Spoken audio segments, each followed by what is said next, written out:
Hello. Good morning, everybody. How is everybody today? I hope you're having a great day. I want to thank you for joining me. For those of you joining for the very first time, I'd like to let you know what we do here. We go through the different stories of the Bible.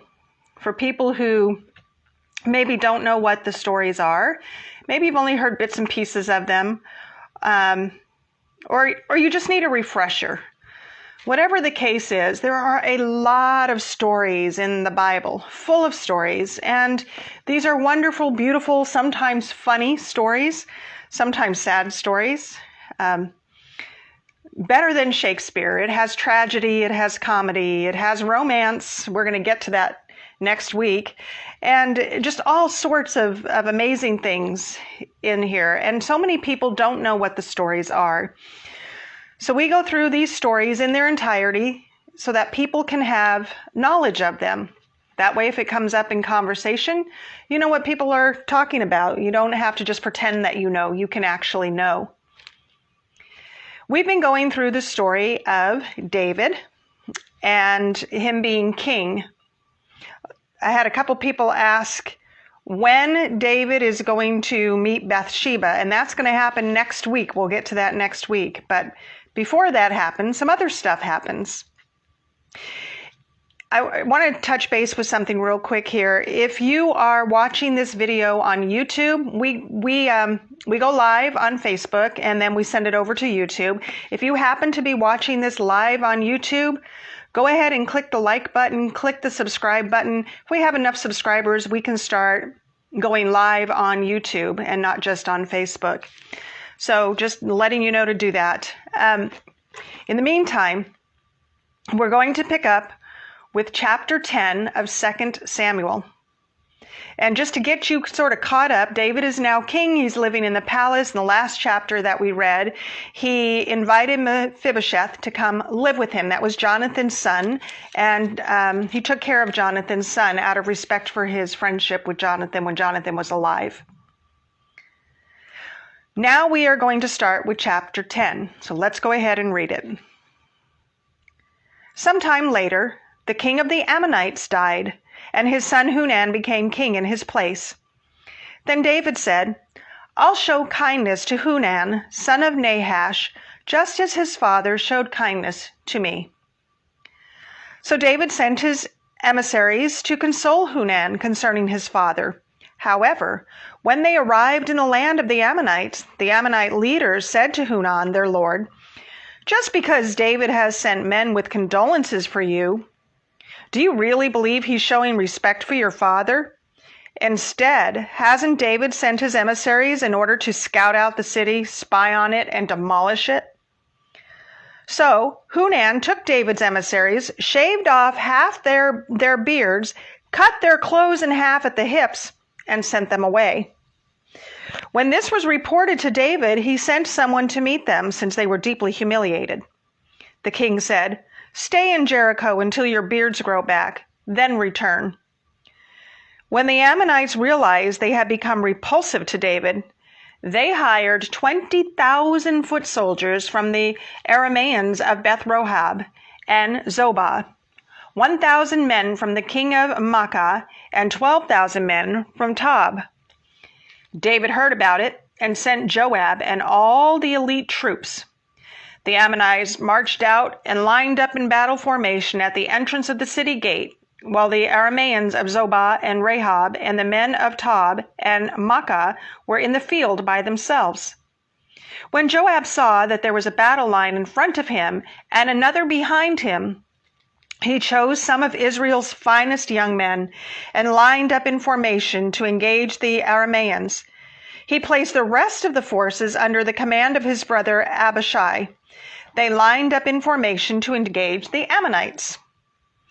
"If the Arameans are too strong for me," Joab said, "then you will be my help. However, if the Ammonites are too strong for you, I will come to help you.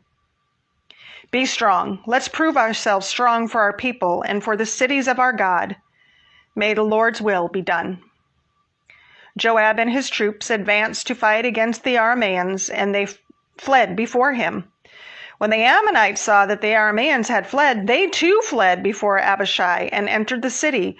So Joab withdrew from the attack against the Ammonites and went to Jerusalem. When the Arameans saw that they had been defeated by Israel, they regrouped. Hadadezer sent messengers to bring the Arameans who were beyond the Euphrates River, and they came to Halam with Shobach, commander of Hadadezer's army, leading them. When this was reported to David, he gathered all Israel, crossed the Jordan, and went to Halam. When the Arameans lined up to engage David in the battle and fought against him, but the Arameans fled before Israel, and David killed 700 of their charioteers and 40,000 foot soldiers. He also struck down Shobach, commander of their army, who died there. When all the kings who were Hadadezer's subjects saw that they had been defeated by Israel, they made peace with Israel and became their subjects.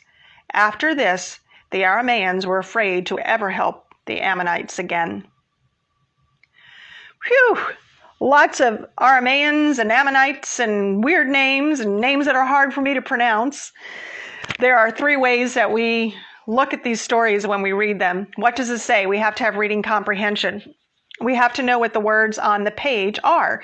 So if you never look at the words, you never know what it says. Next, what was it saying to the people of the time? In other words, what's the backstory? What's the culture? What's the history? We can't look at this in our day and age and think we know what it means if we don't understand what was going on then. And lastly, what, if anything, is it saying to us today? So let me give you some history here. The king of the Ammonites has died.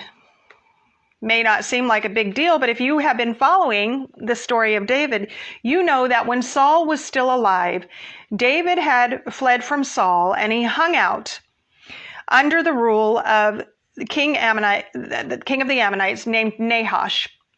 And Nahash was very good to David. He protected him. He let him stay there. He was even going to let him fight in the Philistine battle, but which didn't happen. But anyway, he was very good to him. So years go by. David's now ruling king in his own land, and he gets word that Nahash has died, and he feels very sad. So he's going to send condolences to Nahash's son, Hanan. And the people who work for Hanan, his advisors, if you will, say he didn't send his men here with condolences. Instead, they're spies. I bet you anything they're spies to spy out this land so that he can overtake us. So Hanan has half their beards cut off and cuts off half their clothes at the waist. Well, that shamed them, embarrassed them. When David finds out, oh boy, he is not happy. Now, what does this sound familiar to you like?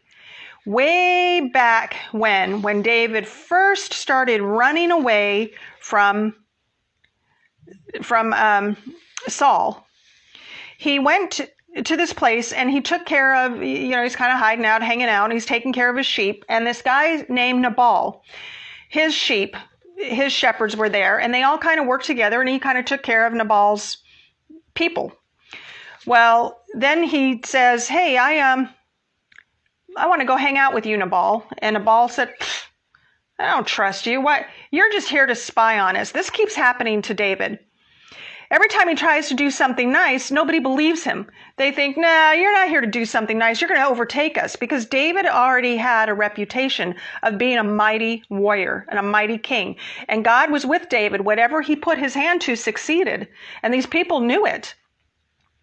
But for whatever reason, they had it in their head that David wasn't really going to do something nice for them. So this big battle comes out. Well, when the Ammonites realize, we made a big mistake, we really screwed up here, they hire the Aramean armies to help them, to help them. And David's men end up defeating them, killing 40,000 of their foot soldiers. That's a lot of foot soldiers. And so the Arameans are like, we are never helping those Ammonites again. If they got a problem, they can deal with it on their own. What, if anything, is this saying to us today? I really thought about this quite a bit when I was reading this. There are so many times in our lives when God wants to help us and to do good things for us, and he looks down at us, looks on us with compassion and care. And he says, I want to do these good things for you. And we get suspicious of God. We have people talking in our ears saying, well, if God really loved you, he wouldn't fill in the blank. And so we become suspicious of God, and we make enemies with God rather than friends with God. I think David is a wonderful example of he's doing what he can to try to live a godly life, to be a kind man, to be good to the people that work for him, to be good and kind to the people who have been good and kind to him. And they just keep slapping him in the face, if you will. And I think that we do that sometimes to God. We may not mean to, we may not realize. I think these Ammonites realize, we really messed up here. And certainly the Arameans who helped the Ammonites went, we'll never help them again. So I would ask you to sort of look into your own life, look into your own history, and think about the times when God has tried to be kind to you. I'll tell you a story. It's a very personal story. When I was a young girl, I had some issues in my life, a lot of issues, and there was a family that had tried to help me, and I did not trust them. I had no trust for them whatsoever, and I just thought, oh no, they're not trying to help me, they're trying to hurt me. It wasn't until years later that I looked back, but I was young, I was a young girl, and I can look back and realize that, no, they really were trying to help me. And I think that David was going through this situation. He was trying to do something kind and nice, and these people turned against him and made enemies of David when they could have been friends with him. We do that to God sometimes too. God wants to help us and do kind things for us, and we don't trust it. But here we can see that the better thing would have been for the Ammonites to have trusted David. And the better thing would always be for us to trust God. He knows what's best for us. So I hope you got something out of today's reading. I am so excited about us moving on to the next one because all of you have asked about David and his adulterous affair with Bathsheba. And that is what we are going to talk about next week. So stay tuned. In the meantime, thank you for joining. I hope you got something out of today's reading. Have a great day and God bless you.